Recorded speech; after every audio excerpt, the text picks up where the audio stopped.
chapter number 9, which is relevant with the stakeholders and corporate social responsibility.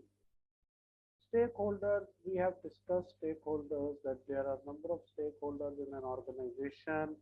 I would just like to repeat that shareholders are the stakeholders, customers are stakeholders, suppliers are stakeholders, community, employees, managers, directors, pressure groups, environmental authorities, government, finance providers. All these are the stakeholders who have financial or non-financial interest in the company. And the other one is corporate social responsibility. What is this corporate social responsibility?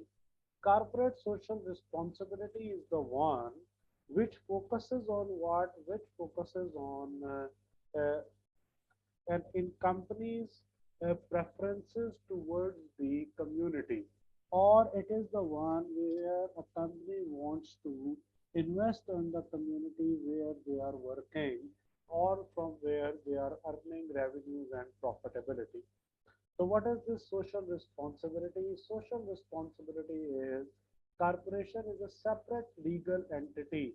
We are treating company as a separate legal entity. Company is different from the shareholders. Wherefore the responsibility is to others.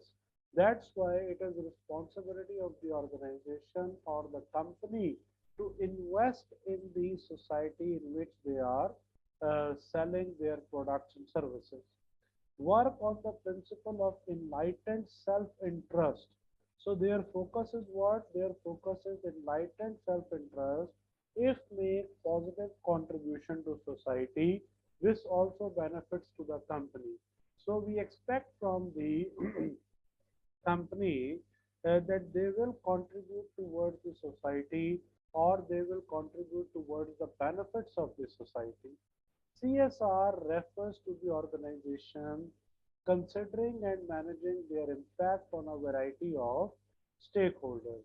So CSR will protect the interest of the different stakeholders, or they will try to satisfy the needs of the different stakeholders, especially the main stakeholders, those who are relevant with the corporate social responsibility is environmental pressure groups or environmental authorities.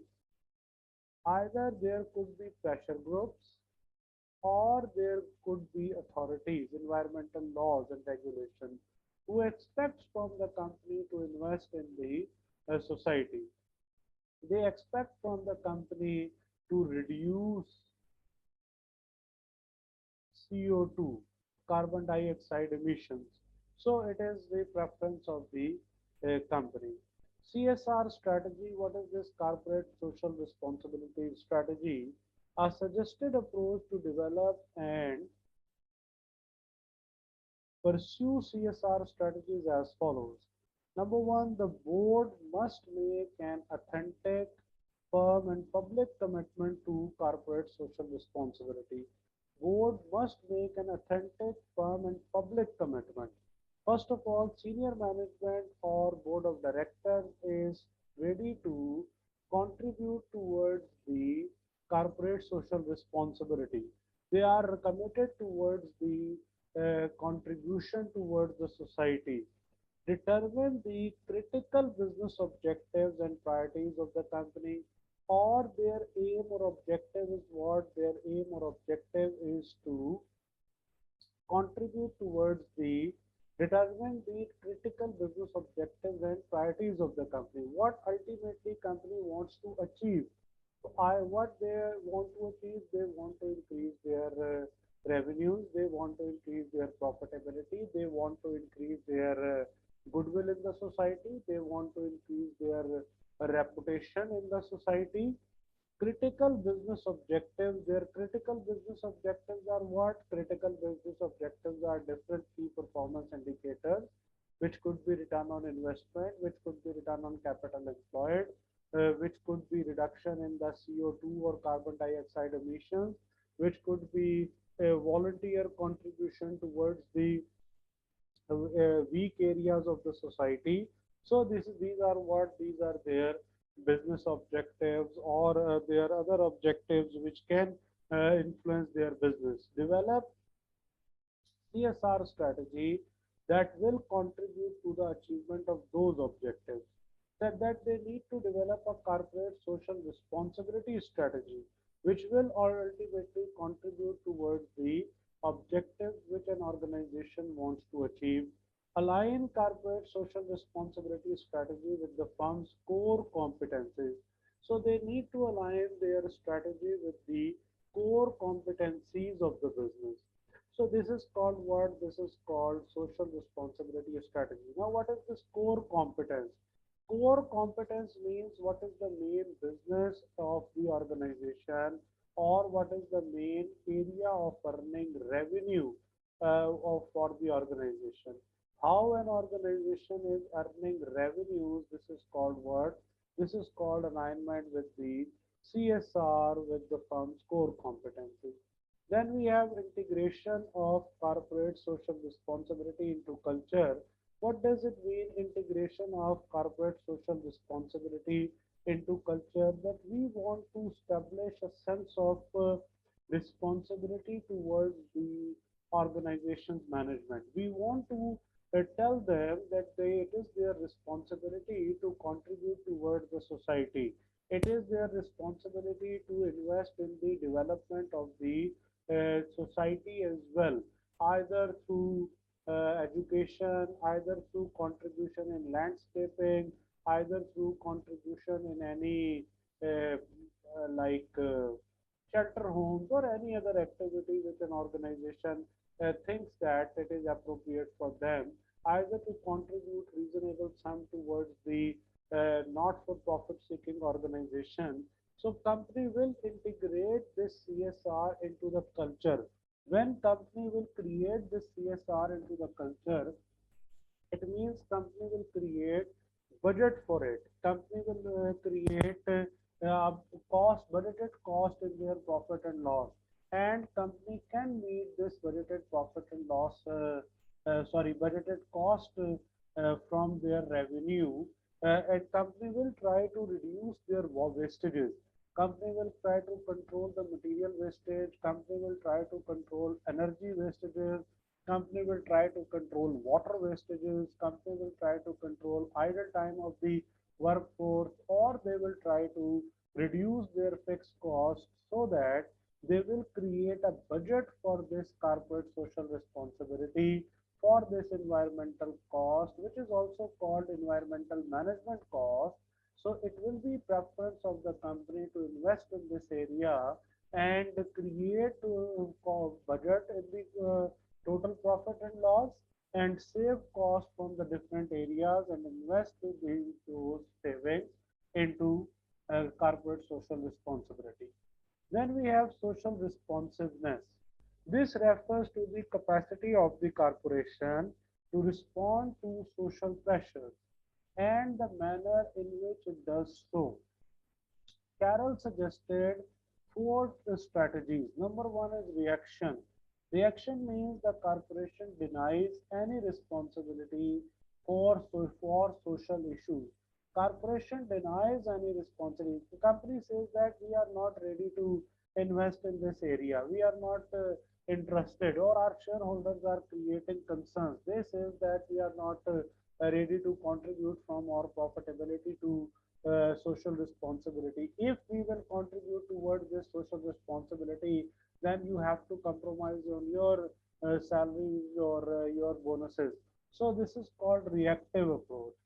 Defense approach, the company admits responsibility but fights. Although they say that yes, being an organization, we realize this fact that we should contribute towards the social responsibility, but in our opinion, it is not very much useful for investment, or okay, we are ready to finance minimum amount towards these social responsibilities. We are not ready to contribute a big amount or a huge amount. Accommodation is the one the corporation accepts responsibility and does what it is demanded of it. So corporation accepts the responsibility.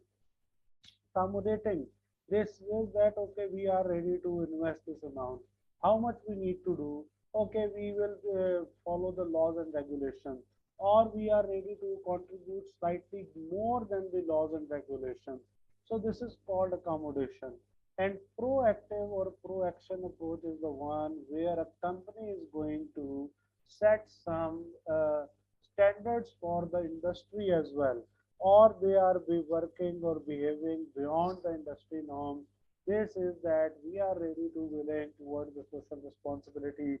We are not very much concerned that what is the requirement of the laws and regulations, what are the requirement of code of ethics or code of practice. We think that being an organization, we should respond in a reasonable way, or we should respond in a responsible way. So this is called what? This is called industry norms. Any question? Okay. Then we have stakeholders theory. Stakeholders means all those, stake means interest. So our stakeholders are the one interest holders. Stakeholders are the one who have different types or different kind of interest in the organization. Stakeholders includes what? Stakeholders includes capitalist view. It includes customers, it includes suppliers, it includes shareholders, or and it includes employees. So stakeholders model view adds what? It views government, it adds civil society, and as well as it is relevant with the competitor. So stakeholders theory is relevant with this approach. Stakeholder claims are what? Stakeholder claims are the one which are financial claims, or uh, they are non-financial claims, like shareholders have their financial claims, directors have financial claims, employees has financial claims, the other one, where managers have the financial claims. Although customers don't have the financial claims, but they are paying cost to purchase a product, so they have a claim as well. So stakeholders' claims or the financial claims are necessary, or which needs to be considered. Then we have managing stakeholder relationship. Meanwhile, Matrix says that this is the one which you needs to be considered. He says that whenever you want to assess the power of the stakeholder or interest of the stakeholders, you can use this level of interest and level of power. He says that there are two aspects which needs to be considered, where there is low power, and low power is connected with the low interest, and low interest is connected with the low power. It means minimal effort. Minimal effort could be community. Community is the one on which we will put minimal effort. We will not put any kind of efforts which will make a difference, because they don't have any financial interest in the company, though they don't have any financial stake in the company. On the other hand, where there is low level of interest but their power is high, they are in a position who can influence the company, so company needs to keep them satisfied. So we can say that labor union is the one to whom company needs to satisfy, or we can say that the pressure group is the one to whom the company needs to satisfy. If company will not keep them satisfied, it will create problems. Then we have level of interest, high level of interest, and low power, where level of interest is high but the power is low. So this is called what? This is called keep informed. We can say that employees have the higher interest in the company but their power is low. So it is responsibility of the company is to keep informed. And the last one is high level of interest and high level of power. So they are the key players. So who are the key players? Directors of the company could be the key players in some situations. Shareholders could be the key players of the company. So there are different key players in the organization who has high power and as well as high interest. Any question relating to this stakeholders mapping?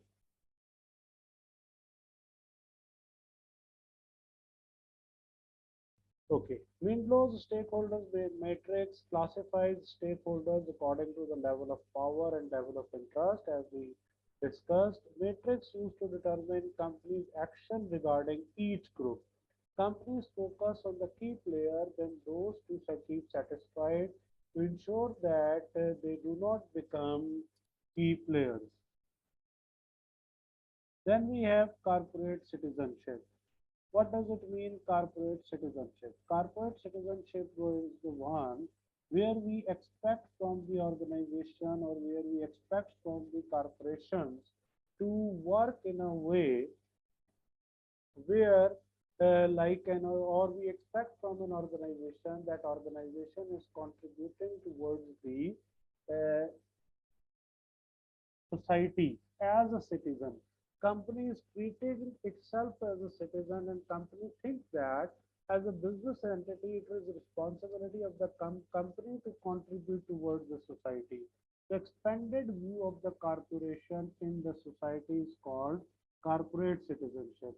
It implies corporate accountability. Corporate accountability means it is the responsibility of the company to work in a transparent way, or we expect that the company assumes that they are accountable in front of the shareholders and other stakeholders of the company.